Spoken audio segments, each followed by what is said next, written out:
बिंदु नित्यं ध्यायन्ति योगिनः कामदं मोक्षदं चैव ओंकाराय नमो नमः। अविरल शब्द गनौग प्रक्षालित सकल भूतल मलकलंका मुनिभिरुपासित तीर्था सरस्वती हरतु नो दुरितान् कान्तिमिरान्धानां ज्ञानाञ्जन शलाकया चक्षुरुन्मीलितं येन तस्मै श्रीगुरुवे नमः। श्री परम गुरुवे नमः। परम्पराचार्य गुरुवे नमः।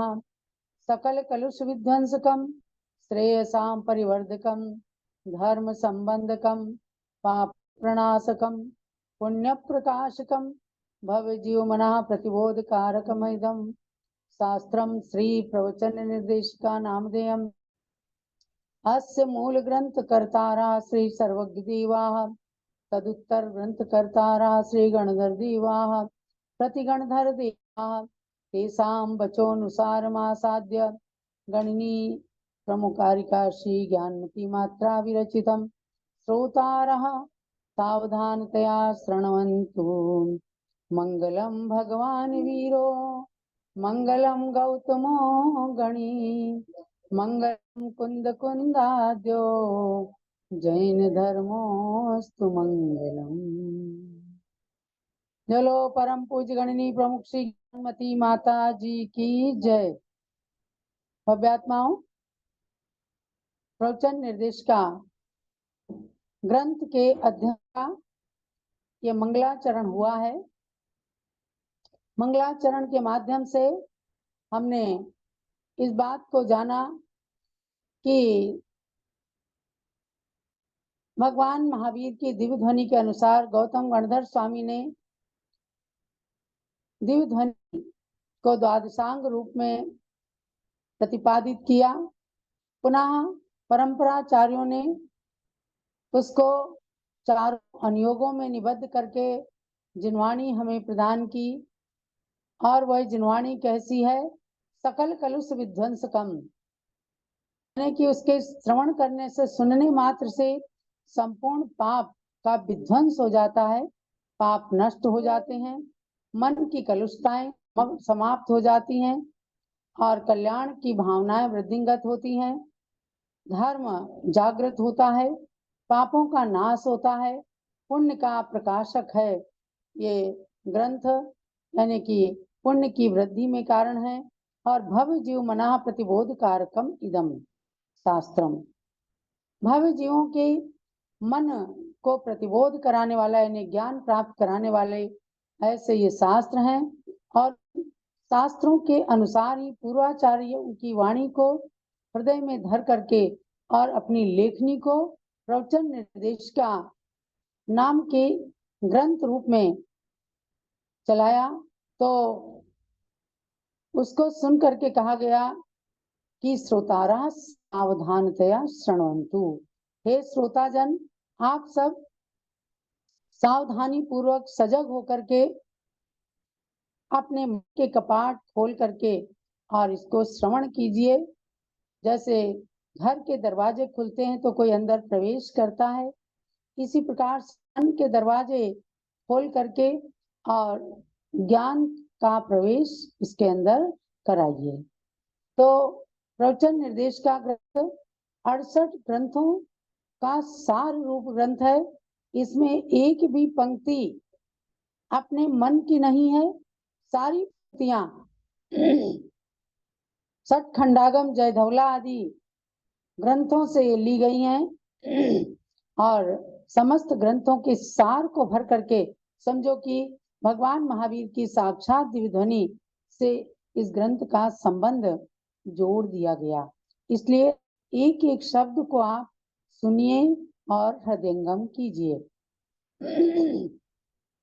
सम्यक दर्शन, सम्यक दर्शन माने समीचीन दृष्टि। समीचीन दृष्टि माने आत्मा के अंदर जो पापों की कालिमा की परतें चढ़ी हुई हैं, उन परतों को हटा करके और आत्मा की दृष्टि को समीचीन सच्ची श्रद्धा रूप बनाना, यही सम्यक दर्शन की परिभाषा है। सम्यक दर्शन की संक्षिप्त परिभाषा। आत्मा की दृष्टि को समीचीन बनाना, सच्चे देव साथ गुरु पर श्रद्धान करना। तो ये सरलता से एक पंक्ति कह दी जाती है, लेकिन अंतरंग में जो अनंत अनादिकाल से अनंत कर्मों का लेप हमारी आत्मा पर जमा हुआ है, कर्मों का अंजन कालिमा लगी हुई है, तो जैसे जैसे मन पवित्र होता है, माने कालिमा हटती है, मन पवित्र होता है, तो आचार्यों ने बताया कि ये कर्म की कालिमा अंदर से हटती है, तो ऊपर से भी और अंदर से भी मन पवित्र हो जाता है। आपने सम्यक दर्शन को प्राप्त कराने के लिए 5 विधियों की बात पढ़ी। क्षयोपशम, विशुद्धि, देशना, प्रायोग्य और करण लब्धि। कर्मों का क्षय और उपशम होने से क्षयोपशम लब्धि, और उससे जो आत्मा में विशुद्धि आई, विशुद्धि लब्धि हुई। करण देशना लब्धि, गुरुओं के उपदेश को प्राप्त करना, देशना लब्धि। और प्रायोग्य लब्धि के बारे में आपने जाना है। उसी प्रायोग्य लब्धि में शेष बचा हुआ जो मैटर है, शेष बची जो सामग्री है, उस बारे में हम आगे जानते हैं। और संक्षेप में इतना जानना कि जब आत्मा के अंदर विशुद्धि आ जाती है तो प्रशस्त प्रकृति नाम अनुभाग खंडनम नास्ति। तब अच्छी प्रकृतियां जो हैं, पुण्य प्रकृतियां हैं, जिससे आत्मा पवित्र होती है, ऐसी पुण्य प्रकृतियों का अनुभाग खंडन नहीं होता है, माने उनमें और अच्छी फल देने की शक्ति आती है, जिससे पुण्य की हमेशा वृद्धि होती है और उस पुण्य के कारण ही प्राणी को सुख मिलता है, सांसारिक सुख भी और आध्यात्मिक सुख भी मिलता है। अब आगे देखिएगा, पेज नंबर 20 के अंतिम पैराग्राफ से विषय का प्रारंभीकरण होता है। संक्लिष्ट परिणाम वाले संगी पंचेंद्रीय पर्याप्त जीव के जिस समय कर्मों का उत्कृष्ट स्थिति बंद हो रहा है और उत्कृष्ट स्थिति अनुभाग प्रदेश का सत्व है, उस समय उसके प्रथमोपशम सम्यक ग्रहण की योग्यता नहीं है। ये एक एक पंक्तियां अपने को हृदयंगम करने योग्य है। सम्यक दर्शन के प्रकरण में प्रथमोपशम सम्यक की बात ली। जैसे बच्चा जब पढ़ने के लिए जाता है तो पहले उसे ABCD सिखाते हैं, और भी कठिनाई होती है तो A फॉर एप्पल सिखाते हैं।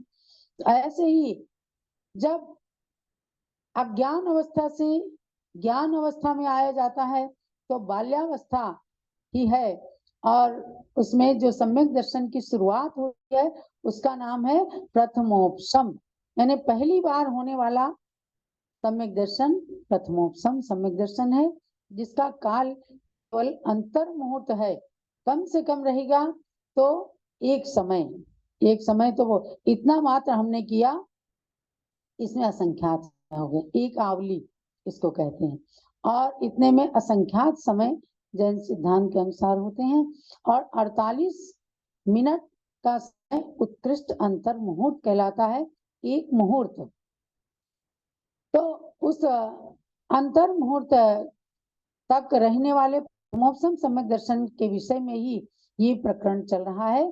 तो कहा कि जब संक्लिष्ट परिणाम होते हैं, किसके? संगी पंचेंद्रीय पर्याप्त जीव के।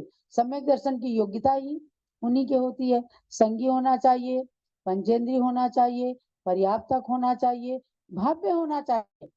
यहाँ भव्य की बात इसलिए नहीं कही है कि प्रायोगिक लब्धि तक अभव्य जीवों के भी परिणाम पहुंच जाते हैं। यहाँ केवल 3 विशेषण दिए हैं, संगी, पर्याप्त और पंचेंद्रीय जीव के जिस समय कर्मों की उत्कृष्ट स्थिति का बंद हो रहा है। जैसे मोहिनी कर्म है, मान लो उसकी उत्कृष्ट स्थिति 70 कोड़ा कोड़ी सागर है, ऐसी स्थिति का जब बंद हो रहा है और उत्कृष्ट स्थिति अनुभाग प्रदेश का की सत्ता है, अंदर में सत्ता माने विद्यमान अवस्था है, उस समय उसके प्रथमोपशम सम्यक ग्रहण की योग्यता नहीं है, क्योंकि सारे कर्मों की उत्कृष्ट स्थिति जब बनेगी तो प्रथमोपशम सम्यक तो नहीं ग्रहण किया जा सकता, उसकी योग्यता नहीं है। ये बात क्या ध्यान ही रखने की, याद करने की है कि ऐसी स्थिति में प्रथमोपशम सम्यक ग्रहण करने की उस जीव के योग्यता नहीं आती है। लेकिन यहाँ अभव्य जीव नहीं कहा है, क्योंकि ऐसी स्थितियां भव्य और अभव्य दोनों को आ जाती हैं।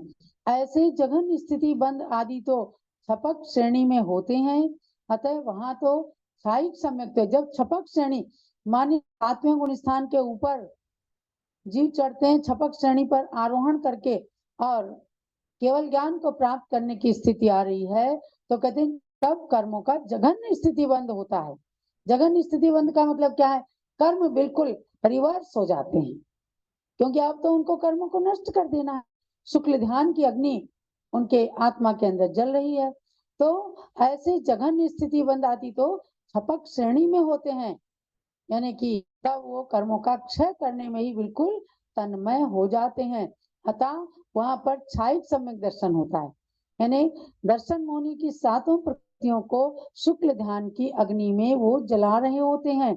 इसलिए यहाँ बताया कि जघन्य स्थिति बंद में छायिक सम्यक होता है और उत्कृष्ट स्थिति बंद में उपसम प्रथमोपसम सम्यक दर्शन की योग्यता नहीं उठती। तो कहते हैं कि जघन्य स्थिति बंद में भी इस सम्यक की बात ही नहीं उठती प्रथमोपसम की, क्योंकि वहां छायिक सम्यक दर्शन होता है। अतः प्रथमोपसम सम्यक के सन्मुख होता हुआ ये मिथ्या दृष्टि जीव विशुद्धि की वृद्धि करता हुआ प्रायोग्य लब्धि के प्रथम समय से लेकर पूर्व स्थिति बंद के संख्यात में ऐसे अंतः कोड़ा कोड़ी सागर प्रमाण आयु के बिना 7 कर्मों की स्थिति को बांधता है, माने मध्यम में आ जाता है। जब उत्कृष्ट स्थिति बंद है कर्मों का तो भी प्रथमोपसम की योग्यता नहीं है, जघन्य स्थिति बंद है तो भी प्रथमोपसम सम्यक की योग्यता नहीं है। अतः बीच की स्थिति, तो बीच की स्थिति को डिटेल किया कि जब वो प्रथमोपसम सम्यक के सम्मुख एकदम अपने भावों को करता है, तो वही मिथ्या दृष्टि जीव विशुद्धि की आत्मा में विशुद्धि पवित्रता को लाते हुए और पूर्व स्थिति बंद के संख्यात में ऐसे ही अंतः कोड़ा कोड़ी सागर प्रमाण, तो 7 कर्मों की स्थिति को अंतः कोड़ा कोड़ी सागर प्रमाण कर लेता है, माने 1 करोड़ से ऊपर और 1,100 करोड़ से, मतलब उत्कृष्ट स्थिति से बीच की स्थिति, नीचे की स्थिति, ये अंतः कोड़ा कोड़ी की स्थिति होती है। कल मैंने आपको अंतः कोड़ा कोड़ी की परिभाषा भी बताई थी। ऐसी 7 कर्मों की अंतः कोड़ा कोड़ी स्थिति को ले आता है, तब जाकर के प्रायोग्य लब्धि को प्राप्त करता है, यानी कि प्रथमोपसम सम्यक ग्रहण करने के अभिमुख आ जाता है। तो ये स्थिति भव्य जीवों की भी होती है और अभव्य जीवों की भी यहाँ तक स्थिति आ सकती है। अब आप बताओ कितना सुलभ सम्यक दर्शन है और कितना सुलभ भी है, क्योंकि कर्मों की स्थिति बस अपन स्ट्रेट फॉरवर्ड चलते चले जाएं और आत्मा की विशुद्धि को बढ़ाते चले जाएं, तो अगर हम भव्य हैं कि अभव्य हैं ये तो केवली भगवान ही जान सकते हैं। लेकिन हमने समेत शिखर की वंदना की है, हमने अयोध्या तीर्थ की वंदना की है, तो समझो कि भव्यता का टिकट अपने पास है। ये मोटा मोटी पहचान आज का थर्मामीटर बताया गया। ऐसी स्थिति तक अभव्य भी आ जाता है, लेकिन उसके बाद आगे नहीं बढ़ पाता, यानी कि प्रथमोपसम सम्यक दर्शन को प्राप्त नहीं कर पाता। यानी भावों की उत्कृष्टता आ गई, जिसके निमित्त से वह स्वर्ग और मनुष्य गति के सुखों को प्राप्त कर सकता है, नरक और तिर्यंच गति को अपनी समाप्त कर देगा। विशुद्धि तो विशुद्धि है, बस उसकी अभव्यता जो है यहाँ तक आने के बाद भी उसके कपाट को, सम्यक दर्शन को प्राप्त करने रूप कपाट को खोल नहीं पाता। तो 7 कर्मों की स्थिति को जब बांधता है, अंता कोड़ा कोड़ी सागर प्रमाण ले आता है। इस प्रायोगिक लब्धि में बहुत सी प्रक्रियाएं होती हैं, उन्हें लब्धि सार तथा धौला आदि ग्रंथ से विस्तार पूर्वक समझना चाहिए।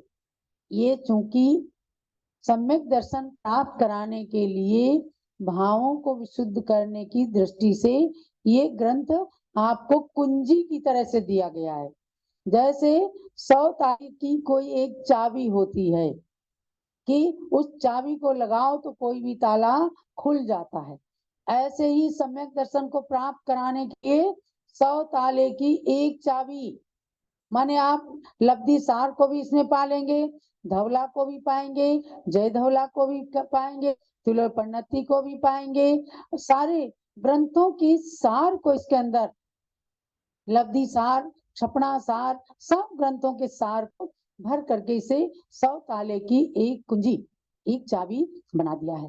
इसलिए मैं कहूंगी एक एक शब्द इसको पढ़िए, और जो अभी नहीं पढ़ रहे हैं एक दूसरे को आप प्रेरित कीजिए कि आज पंचम काल के अंदर भी आप सब सम्यक दर्शन को प्राप्त कर सकते हैं। जब नारकी जीव प्राप्त कर सकते हैं तो हम मनुष्य क्यों नहीं कर सकते। केवल रहस्य को समझ लें कि हम ऐसी स्थिति तक अपने परिणामों को ले आएंगे। माने ये चीजें बताई गई, आप मान लीजिए भगवान के दर्शन कर रहे हैं, आपके आत्मा के अंदर एकदम विशुद्धि आ गई, या किसी संत का प्रवचन सुन रहे हैं, एकदम परिणामों में विशुद्धि आ गई, संसार शरीर भोगों से के दुखों से डर लगने लगा, तो बाहर में आप संवेग भावना से युक्त होकर संसार से डर रहे हैं, और अंतर में ऑटोमेटिक ये प्रक्रिया होकर के कर्मों की स्थिति अंतः कोड़ा कोड़ी सागर प्रमाण आएगी, और वही विशुद्धि का नाम है प्रायोगिक लब्धि। अगर हम भव्य हैं तो पग लब्धि के आगे और बढ़ जाएंगे, करण लब्धि में आ जाएंगे।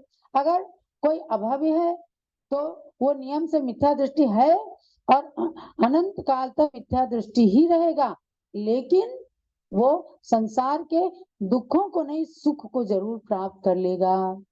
नवग्रह तक आप मिथ्या दृष्टि जा सकते हैं। कौन?